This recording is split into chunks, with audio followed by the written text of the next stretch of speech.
एका गावले मी कीर्तनाला गेलो. तुम्ही म्हणता त्या गावाचं नाव सांगा, सांगत असतो ना, मला नाव सांगायची काही भीती नाही. पण त्या गावचे काही लोक इथं आहेत आणि त्यांना आग लावून दिलं. त्याच्यापेक्षा आपण काय एका गावात गेलो, जरासा लवकर गेलो त्या दिवशी.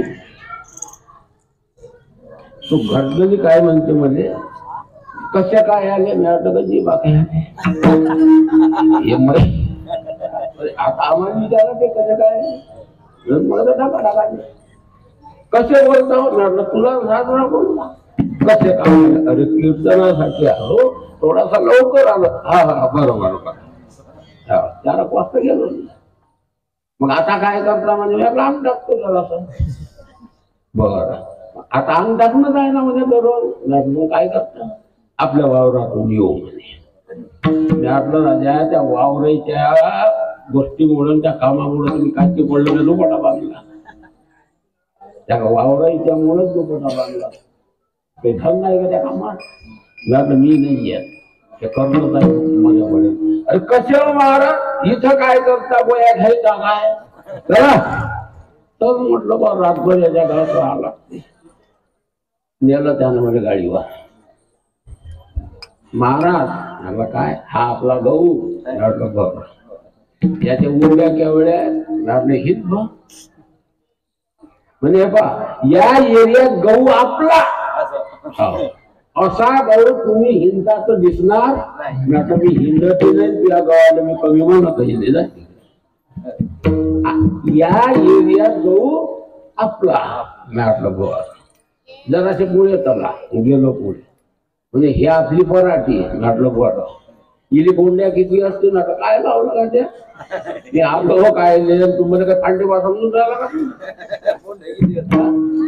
इले कोंड्या किती असते ना असतील 6-6. नाही नाही नाही तुम्हाला वरतून दिसत नाही त्या खालून दिसत. जो माई मान लागली आपला काय दाखवलं का म्हणजे माती. म्हटलं 100-200-250 बसल घरी. आपला गाऊन आपले पराठी घरी आलो. 3 महिन्यांना त्या गावात पुन्हा मी कार्यक्रमाला गेलो. ते दिसलं म्हणजे योग असतात ते. जय हरी जय हरी.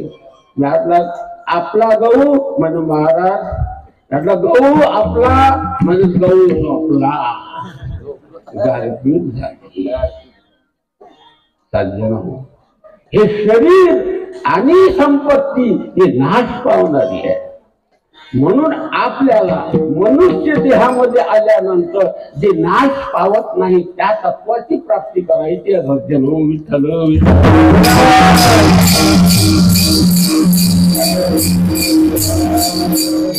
बरं हा जो देह मिळाला आपल्याला याची किंमत नाही आपल्याला.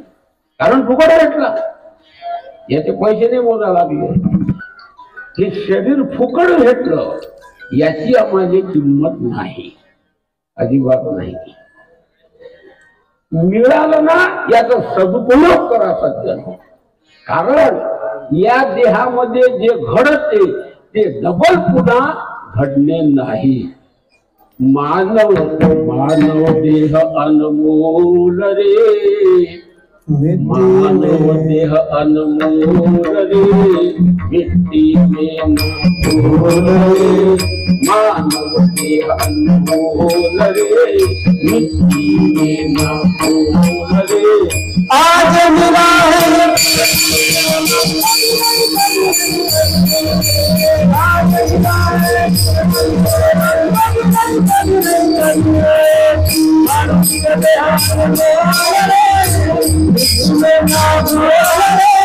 मनुष्य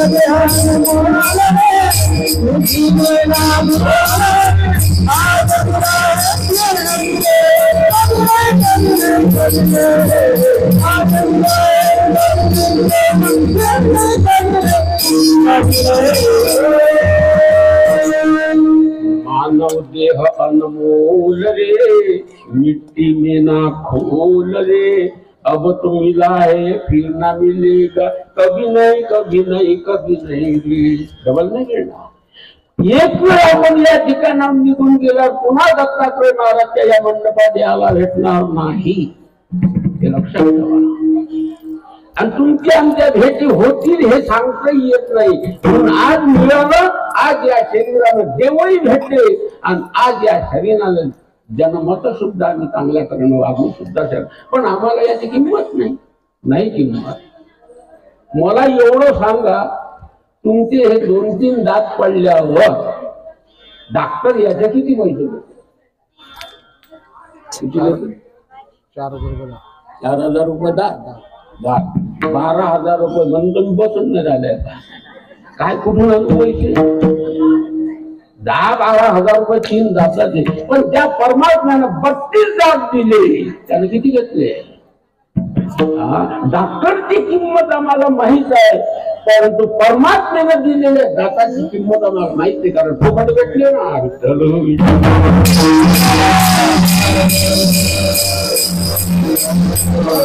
शरीराची रचना किती सुंदर आहे. जिथं जे पाहिजे तिथं.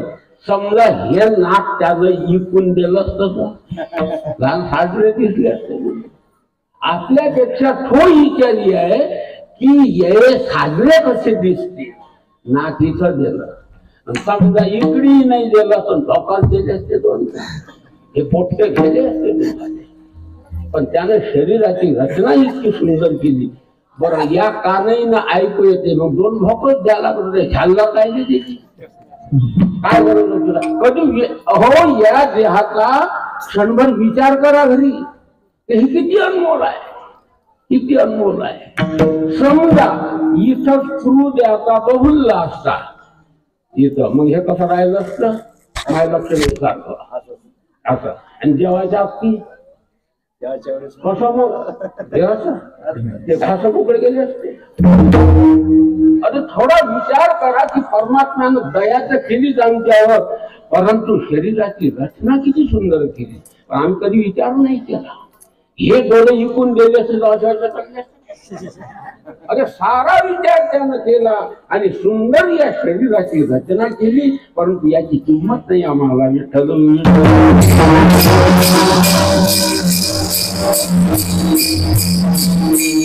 मिळाला ना. या देहामध्ये जे करता येते, बाकीच्या देहामध्ये जे करता येते कशासाठी भेटला हा? देवी दिला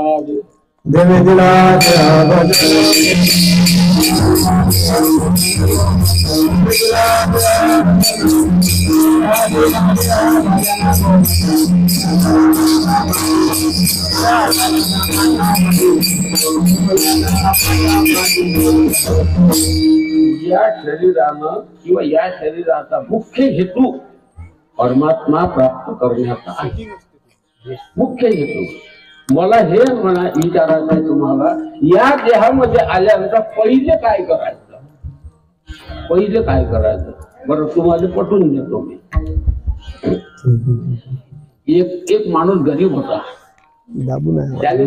कपडेच ना कागद ना बसे, मजुरी, लेकरं, बाया, पोरायचं शिक्षण काय चाललं असतं बोली आहे.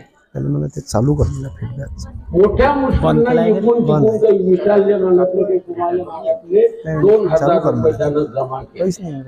आज आपल्याला कपडे घ्यायला संस्कृतीत जायचं असं ठरवलं. आज कोणतंच काम करायचं नाही. आज काय करायचं? कपडेच घ्यायचं. आज दुसरं काम करायचं नाही. पैसे खिशात टाकले. मी कशावर बोलतो? या देहाचं पहिलं मुख्य कर्तव्य काय आहे? आणि पैसे घेतले, खिशात टाकले, पोरग धावत आलं, बाबा मास्तरनं सांगितलं की आजच्या आज परीक्षेची फी भरा लागते, नाही तर तुला परीक्षेला बसता येणार नाही. बाप उठला, किती रुपये भरा लागतात रे? बाबा 2,000 रुपये भरा लागतात.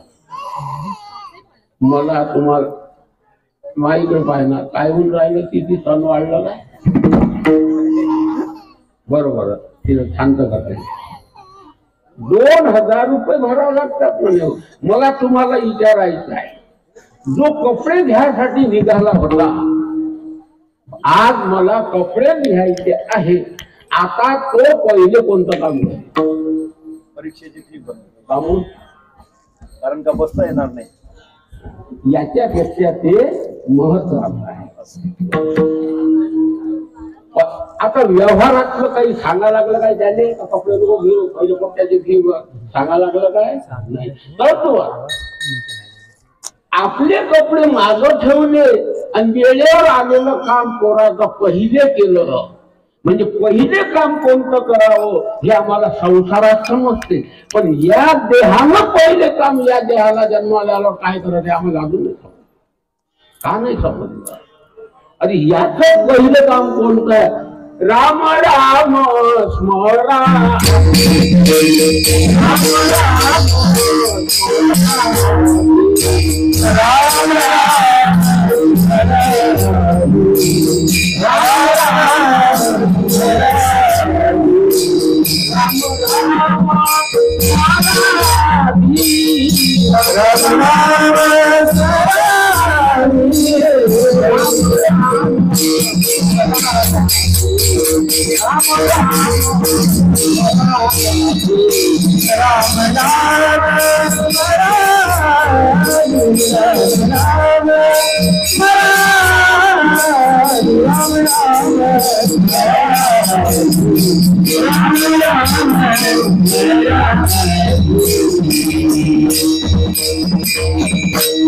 व्यवहारातलं पडलं मला तसं परमात्मा सुद्धा हा देह मिळाला. शेल उतरणे का म्हणायचे? कर्तव्य आहे देवाचं भजन करणे, पण माणसाला ते सुचत नाही. दृष्टांत सांगतो तुम्हाला, भजन करा.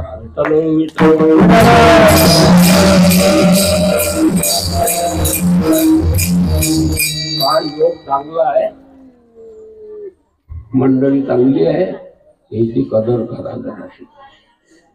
काय ते भेटत नाही तशी, आणि तसं प्राप्त नाही झालं. यायले 10 वर्ष आळंदीत राहिले पण धोतरच नेसायचं फक्त, त्याला बाकी काहीच नाही शिकले. परमात्म्याची कृपा आहे, सामान्य गोष्ट नाही. सध्या नाही दिसतच तुम्हाला एक रुपये राहायचं, यायचं धंदा, जायचं धंदा नाही. ही भगवंताची कृपा आहे. ही भलत्याने दान भेटतच नाही. विशाल लहानसाच होता, असं असं वाटली, आता कसं कसंच वाटत. कोणाच्या मुळे? तुम्ही इथं बसले इतक्या जागा या दत्तनगरात नाही, परंतु ही भगवंताची कृपा आहे. ज्याच्यावर परमात्म्याची कृपा होते तो त्या पेंडॉल मध्ये येतो. संत कृपा झाली,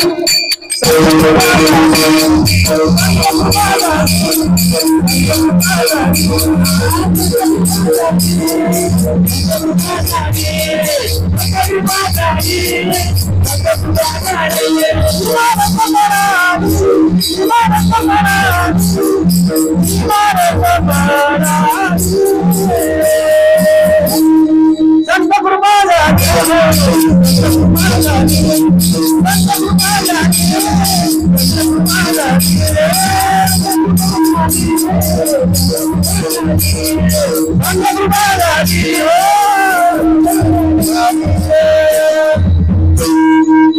भगवंताला हा देह दिला, याचा कर्तव्य ओळखा पहिलं काय आहे.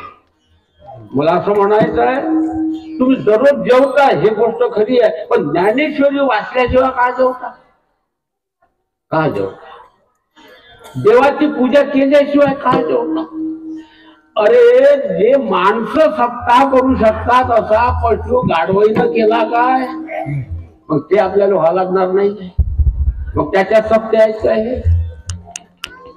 ढोराईनं सभा घेतली, उंट हत्ती अध्यक्ष झाला, शेळ्या, मुंग्या, पाखरं, चिमण्या, कोंबडे चालू होते की नाही सर्व. आपण जेव्हा वाजवायला लागते तेव्हा याचा पूर्ण आवाज हा मोकळा करा. माणसाची सप्ताह करता येते, आपणही सप्ताह करू. झाला असेल काय सप्ताह? नाही.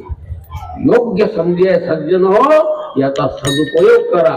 पुढे आपल्याला तेच होणार आहे,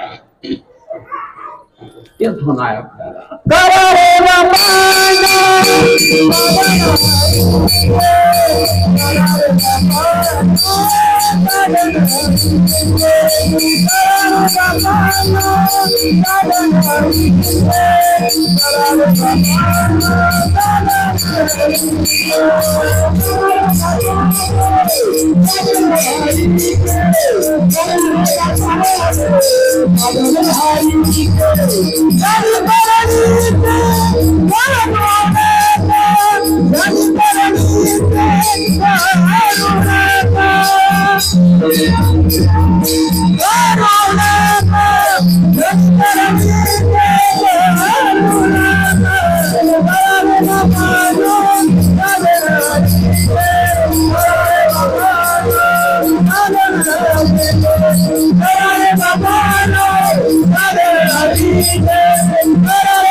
लागून संतांना सांगितलं आपल्याला, करा रे बापांनो साधन हरीचे, जणी करणीचे करू नका, आता पुढे येईल फेरा ही पुन्हा बंधू मध्ये भाव धरा, नाही तरी योग्य संधी आहे, तिचा उपयोग करा. पण आम्हाला उभारी धंदे सुचतात. दृष्टांत सांगतो, एक ओसाड विहीर होती गावात, बेदरकर हो म्हणत जा, काही म्हटलं नाही. एक ओसाड विहीर होती गावात, बरेच दिवसाची होती. लोकांनी असा निर्णय केला, याच्यात पोटते सोटते पडते साजरी नाही, हे मधाची ही बरोबर नाही का? ते तुम्हाला पटलं, झाली कुठे समजलं. मग त्या मोहल्ल्यावाल्यानं विचार केला, हे विहीर बुजून टाकायचे. पण कसा आहे, सार्वजनिक विहीर आहे, सरपंचाला विचारल्याच्या हिला हात नाही लावता येणार आपल्याला.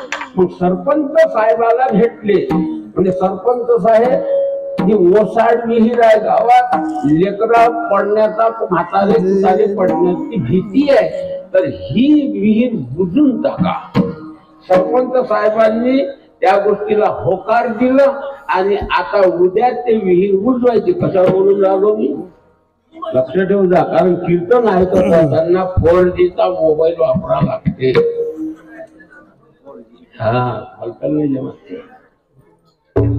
कशावर बोलतो, एवढा सुंदर नवदेव भेटल्यावर आम्ही ढोराईच्या जन्माला जाणार आहोत पुढे, त्याच्यासाठी सांगतो. नाही तर पुढच्या योनी या ध्यान टळतात, पण भजन केलं तर, आणि भजन नाही केलं, खंती ते न करा होणे गाढव पुत्रा विठ्ठल विठ्ठल.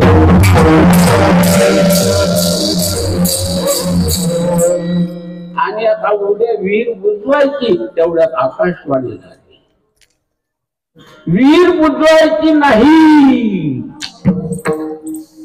या विहिरीचं एक महात्म्य आहे. कोणतं? ज्यानं या विहिरीत उडी टाकली, समजा माणूस, एखादं जनावर जर असेल, त्यानं जर या विहिरीमध्ये उडी टाकली तर तो माणूस होऊन बाहेर येईल, असं या विहिरीचं महत्व आहे. एखाद्या जनावरानं जर या विहिरीत उडी टाकली तर तो बाहेर निघताना माणूस होईल.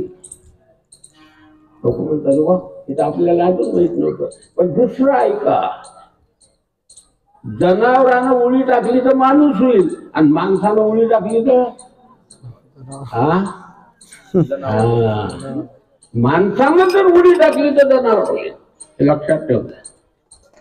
आता काय झालं, वान्यरन वान्यरी समजते ना तुम्हाला, समजत तरी हो म्हणा. वान्यरन वान्यरी, आता हे काही साधे नसतं, खोळकर प्राणी आहेत ते. हे वानरन वानरीन त्या इरीच्या काठावर बसले, आणि ते वानरीन काय म्हणते वानराला, अहो ह्या अशा या झाडून त्या झाडावर मुळ्या टाकल्यापेक्षा आकाशवाणी झाली, हा बांद्रेपणा सोडा, याच्यात उडी टाका, माणूस होऊन येते बाहेर. काही बोलून राहिले, तू टाक पहिले. अहो, मी टाकीन तर मी बाई होईल, पण मग कोणा सांगत होईल? हा इजाराच आहे ना. पहिले तुम्ही टाकणार, टाका तुम्ही उडी. अहो माणूस नाही भलकाच झालो तर याचा भरोसा नाही करत. असं तसं करून आणि वानरानं उडी टाकली. काय झाला? माणूस झाला. आता माणूस झाल्यानंतर वर आला. चांगली गोष्ट झाली का वाईट झाली? चांगली झाली. मग लगेच बाईनं उडी टाकली. ते सुंदर वानरीनं उडी टाकली, ते सुंदर बाई झाली. आता ते तो माणूस आणि ते बाई तिथंच बसले. मध्ये असं म्हणायचं आहे, या माणसाईमध्ये जे काही दोष आहेत ना स्वभावाचे, हे माग आपण ते होतो हे सिद्ध होते. एखादी बाई जर चोरून खात असेल, समजा सासू सासऱ्याचं समजा हे माजर होती मागच्या जन्मात, कारण तिचे गुणधर्म अजून गेले नाही. एखादी कोणी कामाला वाकपाक करत असेल, समजून घ्या मागच्या जन्मात कुत्री होती. कारण संस्कार तुम्हाला नाही म्हणत नाही, माहिती तुमचा परिचयच नाही. तर आता तो माणूस जरी झाला तर वानराचे गुण जातील काय? वायकोचेपणा करायचे गुण जातील काय? शांत बसा. काय झालं?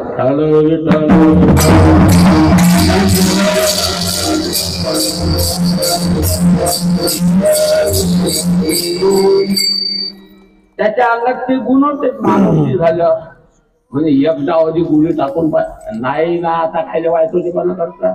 अहो वानराचे माणूस झाले, माणसाचं वानर भाषा आहे काय?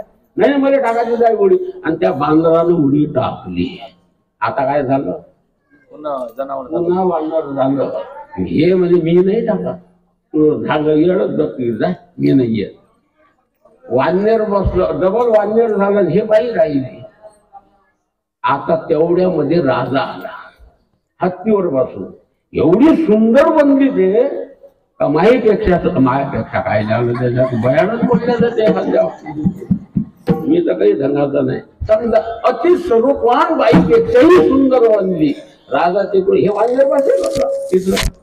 आणि ती बाई, राजाला असं वाटलं एवढी सुंदर जर ही स्त्री आहे तर ही तर आपली पत्नी झाली तर काय? बाई कोण आहे? म्हणजे वानराची बायको. हा वानराची बायको हो, मोठी कथा आहे. वानराची काही संबंध म्हणजे काय काय संबंध तर मला सांग. गेलं जायला हत्तीवर बसून घेऊन गेले. हे बांधर सांगलं त्याच्या मागं उड्यावर. आता मले सांगा, या बांधराने ते बायको भेटते काय? तशाच बांधराला भेटून नाहीच राहिले. मार उड्या टाकून राहिले.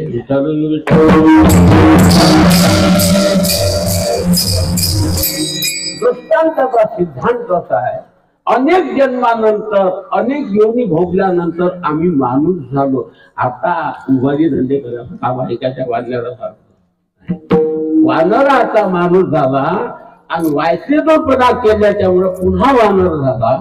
तद्वत आम्हाला परमात्म्यानं हा सुंदर देह दिला की या देहाच्या सहाय्यानं आम्ही परमात्म्यापर्यंत जाऊन पोहोचतो. परंतु पुन्हा आमचा या जन्मामध्ये येऊन इब्लिसपणा सुरूच आहे. म्हणजे पुढचं कार्य आमचं पुन्हा पशु होण्याचं आहे. म्हणून सज्जनो, या देहाचं महात्म्य ओळखा, हरिभजन करा आणि जन्ममरणाचा फेरा चुकवा. विठ्ठल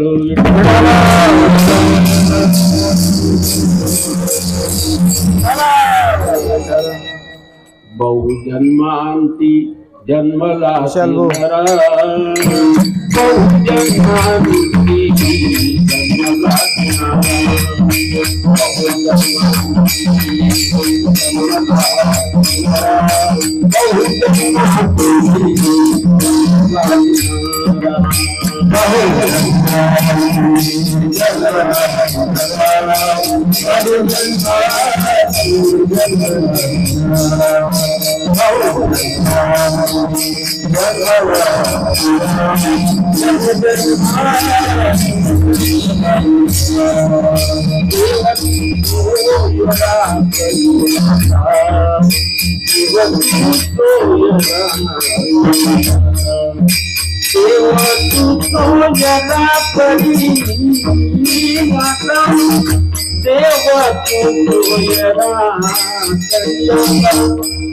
बहुजन मानती जन्मला किनारा अनेक जन्मांतराला प्राप्त झालो त्याच्या अगोदर आम्ही पुत्र होतो नाना होतो पुत्र होतो नाना होतो नाव होतो परमात्म्याची दया सत्य नव्हू तर आता समजे जवळ मला जायला नको पडूया मी या देहाच्या साह्यानं परमात्म्यापर्यंत पोहोचलो पाहिजे असं काही करावं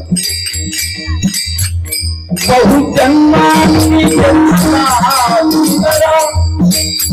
अनेक हे तन्म घालू करके दया दयालने तुझे मानू भजन दिया बंदा भजन ना करे तू भगवान क्या करे आप त्याचा दोष नाही आता तुला हे तुला भजन करण्यासाठी तू भजन करत नाही त्याच्यात परमात्म्याचा काय दोष आहे करके दया दयालने तुझे मानू जन्म दिया भजन करण्यासाठी परंतु बंदा भजन ना करे तू भगवान क्या करे अरे भगवान देवा तुझे दासरी